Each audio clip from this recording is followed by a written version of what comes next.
Harry, thanks so much for joining us. And is the longest war in American history about to be fought by private contractors? I'm a fighter. Always have been. When I found out I had age-related macular degeneration, AMD, I wanted to fight back.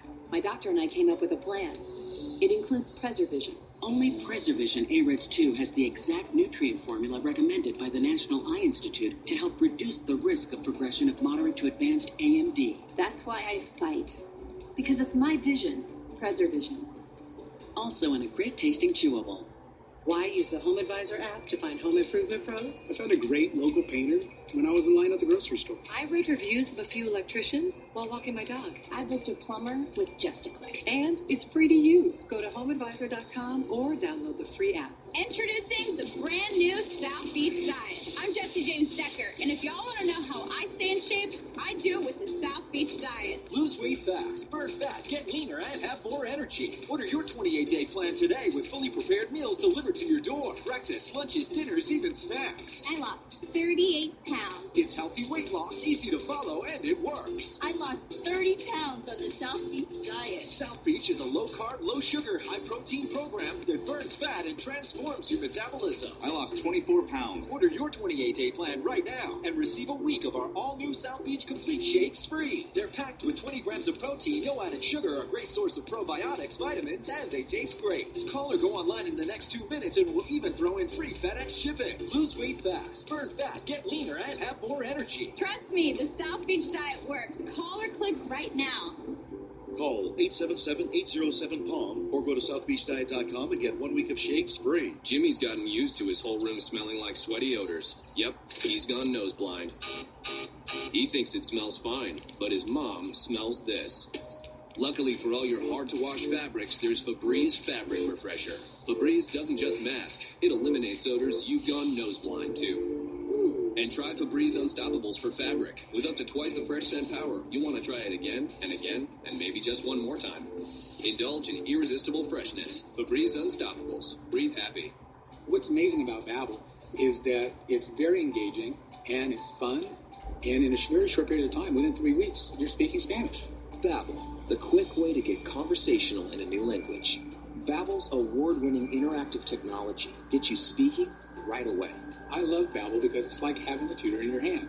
Babbel enabled me to gain confidence very quickly, which is amazing. So, which language do you want to speak today? Now, you can try Babbel free, the #1 selling language learning app in the world.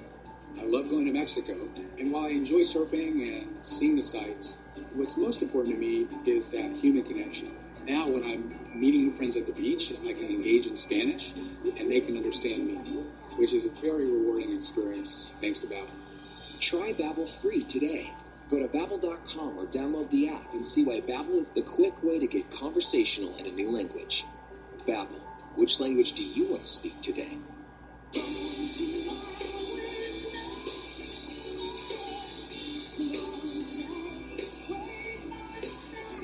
Applebee's to go. Order online and get $5 off $25. Now that's eating good in the neighborhood. Could private military contractors soon replace U.S. troops in America's longest-running war? NBC News is reporting that President Trump is showing renewed interest in a plan by Blackwater founder Eric Prince to give him control of the fight in Afghanistan. Prince says he has not spoken directly to the president about the idea. However, he does plan to launch an aggressive media campaign that he hopes will catch the president's attention. He spoke to my colleague Andrea Mitchell on Friday. Right now, America, this year, 2019, will spend $62 billion just in Afghanistan. That's more than the entire UK defense budget. So if people are concerned about domestic spending or budget deficits, or the fact that we have Americans dying, fighting and dying there now, as recently as last week, who were infants when the Twin Towers came down, we now have our first multi-generational war, and I'm trying to get a rationalization of it. With me now, NBC News national security and military reporter Courtney Kuby. Here's a little bit more from the NBC News reporting from a piece that you co-authored. It has raised ethical and security concerns among senior military officials, key lawmakers, and members of Trump's national security team. A year after Donald Trump's strategy announcement, his advisors are worried his impatience with the Afghanistan conflict will cause him to seriously consider proposals like Prince's or abruptly order a complete U.S. withdrawal, officials said. So when Eric Prince goes on the air and he says, hey, listen, we've been in this war for nearly 17 years, it's multi-generational, we spent a ton of money, I could do this for a lot less. Are there those in the Pentagon that are arguing, hey, you know what, he has a point? None that I have heard, Katie. There's a pretty strong consensus among the U.S. military and many members of the administration that, in fact, the U.S. military and this continued effort is a better path forward than privatizing the war or putting in a private security contractor force. And part of the reason is, it's just not legal right now in Afghanistan. There's a presidential decree that was put in place by Hamid Karzai several years ago amidst some problems with some security contractors that actually only allows foreign security contractors to do very specific missions, diplomatic missions.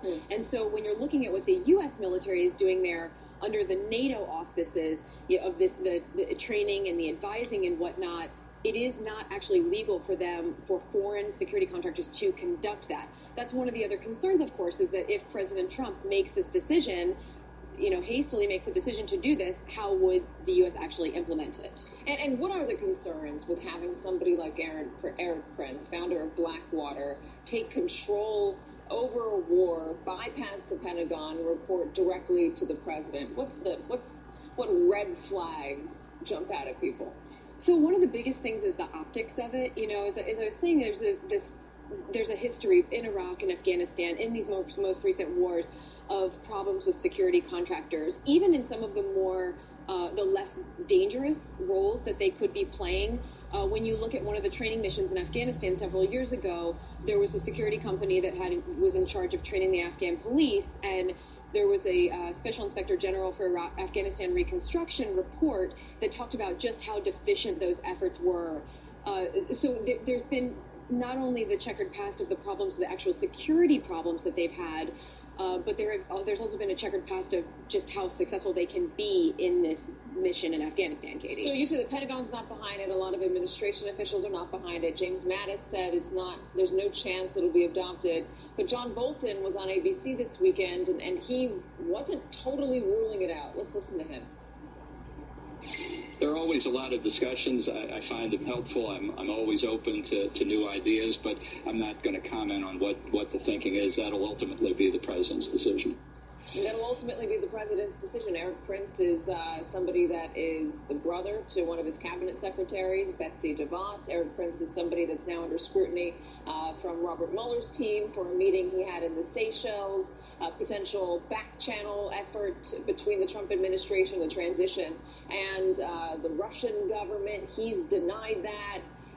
But when Bolton says, hey, ultimately it's the president's decision, I mean, that certainly perks my ears up and says that this is certainly a possibility. Yeah, John Bolton vocalized exactly what my colleagues Carol Lee and Josh Letterman and I were hearing, which is, we can give you the whole list of reasons why this may not be the right path forward or this may not be a good idea. But at the end of the day, President Trump has the ability to make this decision and try to push it forward if he so chooses. So, John Bolton not saying this will never happen, that was exactly what we were hearing from officials last week and during the course of our reporting. Very interesting. One other note, we talked about the ongoing war in Yemen the other week after that bomb was dropped on a school bus and killed a number of school children. It was a bomb dropped by Saudi Arabia. At the time, the Pentagon said they were not aware of whether or not it was an American-made bomb. We do know now that it was a bomb made by U.S.-based Lockheed Martin and sold to Saudi Arabia. 40 kids were killed in that attack. The UN is calling for an investigation. What more do you know about what's happening in Yemen? And tragically, and this isn't the first time that we've seen a mass casualty incident in Yemen that's involved kids. We've seen the bombs dropped on markets and playgrounds that have killed dozens and dozens of kids. But Courtney, what are we doing there?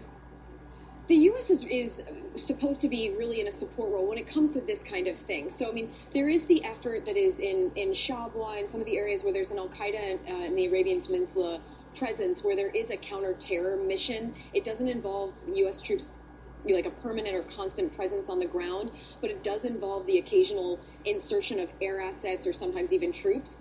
But the majority of what the U.S. is doing is supporting the Saudis and the Emiratis in their fight against the Houthis, which is, as you know, really just a proxy war with Iran at the end of the day. And the U.S. is supporting them with very minimal amount of logistics. A proxy war that left 40 kids dead. NBC's Courtney Kuby. Courtney, thank you so much. Thanks, Katie. And we'll be right back. It's time now for your business of the week. As a child of the projects, Big Spurk always dreamed big. And with childhood buddies Jay-Z and Damon Dash, he created Rockefeller Records. Today, he's building his own portfolio of brands. Find out how he does it when we follow him for a day on Your Business, Sunday morning at 7:30 Eastern on MSNBC. Sponsored by the powerful backing of American Express. Don't do business without it. It's pretty amazing out there. The world is full of more possibilities than ever before. And American Express has your back every step of the way. Whether it's the comfort of knowing help is just a call away with Global Assist, or getting financing to fund your business. No one has your back like American Express. So wherever you go, we're right there with you. The powerful backing of American Express. Don't do business without it. Don't live life without it. It's time for the biggest sale of the year on the new Sleep Number